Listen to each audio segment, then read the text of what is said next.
Breaking news, the woman charged with murdering her husband in Palermo Christmas Day is now free. Plus, we have new details about how the Department of Water Resources is making sure Lake Oroville doesn't overfill. And a Reading skier has qualified for the Olympics. We'll tell you about the event he'll be competing in. Covering Northern California. You're watching Action News Now. Coverage you can count on. Breaking news, Butte County prosecutors today dropped charges against the Palermo woman accused of murdering her husband Christmas Day. District Attorney Mike Ramsey said it comes after 34-year-old Julie Castaneda finally told her side of what happened that night. Ramsey says evidence supports her claim that Carlos Castaneda was drunk, assaulted her, and then pointed a gun at her before she shot him 3 times in self-defense. Ramsey said their 3 children were home when it happened and that Julie called 911 and was performing CPR on Carlos when officers arrived. New at noon, Mount Shasta police arrested a suspected DUI driver for a hit and run that seriously injured an elderly woman. Police say the victim was walking on the 200 block of Chestnut Street when she was hit, and based on witnesses' descriptions, officers stopped a car driven by 45-year-old Jeffrey Linsing and arrested him on felony charges. New details on water releases down the main spillway at Oroville Dam. This is what the spillway looked like this morning. The State Department of Water Resources started flood control releases at 6 a.m. Monday to make room for more inflow into the lake. DWR now says it will not be increasing releases and will actually start to reduce flows through the coming week. This is a live look at the Hammond Ranch Alert California camera where you can see beautiful, I think that's beautiful Mount Shasta there, covered in snow right now. Meteorologist Mikkel Hannah Harding has a look at what to expect for the day ahead. Well, good afternoon. We are taking a look here at infrared satellite, definitely seeing some cloud cover still left over. You can see a little bit more active to the north, but we're still going to see conditions get active as we roll through later portions of today. This is a look from Shasta Lake from just a bit earlier. You can see some of that cloud cover, low-hanging cloud cover up there in Shasta County. Temperatures in the 40s, 30s as you head out towards the Sierra, the Cascades, and we are talking about lots of precip developing as we push through today. Let's check out a couple of regions here heading towards the northern mountains. We do have a winter weather advisory in effect for portions of Siskiyou County. PM snow showers, definitely could see some accumulations there that get over half a foot and even up to a foot as we head towards tomorrow. We are looking at more PM showers possible as you do head down through the Sierra as well, the southern Cascades and into the foothills, still tracking precip chances. We'll talk about it coming up. All right, thank you, Mikkel.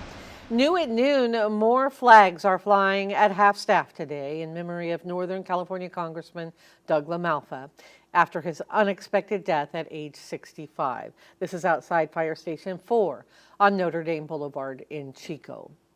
A moment of silence was held at last night's Oroville City Council meeting to remember LaMalfa. Council member Chuck Reynolds told us that he had dinner with LaMalfa just before he was rushed to the hospital Monday night. He and I being as close as we were, I guess I was probably one of the last people to speak to him. I had dinner with him last night and apparently collapsed in his shop about 20 minutes later. A friend said LaMalfa suffered a local aortic aneurysm and died during emergency surgery. He was a 4th-generation rice farmer. He's survived by his wife Jill, 4 children, and a grandchild. An ICE officer fatally shot a woman this morning in South Minneapolis. It happened near East 34th Street and Portland Avenue, where federal and local law enforcement have clashed for hours with protesters. Homeland Security called the female victim a violent rioter who tried to run down officers. Here's what Minneapolis mayor had to say. There's little I can say, again, that'll make this situation better, but I do have a message for our community, for our city, and I have a message for ICE. To ICE, get the f*** out of Minneapolis. We do not want you here. Your stated reason for being in this city is to create some kind of safety, and you are doing exactly the opposite. U.S. Senator Tina Smith said the victim was a U.S. citizen. The death comes amid the influx of 2,000 federal law enforcement members in the Twin Cities metro area. The U.S. is targeting the so-called shadow fleet of ships that illegally transport oil from sanctioned nations like Russia, Iran, and Venezuela. The moves follow the capture of Venezuelan leader Nicolas Maduro last week. Natalie Brand has more details from the White House. U.S. forces this morning seized 2 tankers linked to sanctioned Venezuelan oil. An operation in the Caribbean captured the Sophia, and a separate one in the North Atlantic secured the Bella One. Understand, they are not generating any revenue from their oil right now. They can't move it unless we allow it to move, because we have sanctions, because we're enforcing those sanctions. The U.S. had been tracking the Bella One from the Caribbean since December. The ship is now known as the Marinera and claims to be sailing under a Russian flag. Literally got out a bucket of paint, painted a new flag on the side, said we're no longer a Venezuelan vessel, we're something else, right? That's not the laws of the sea. These latest seizures come as the Trump administration focuses on Venezuelan oil following the raid to capture Venezuelan leader Nicolas Maduro. In a social media post Tuesday, President Trump said interim authorities in Venezuela will be turning over 30 to 50 million barrels of sanctioned oil to be sold at market prices. Some U.S. lawmakers have questioned the administration's focus on oil and whether there's a long-term plan for Venezuela. This is all about the oil. And their new policy is might makes right.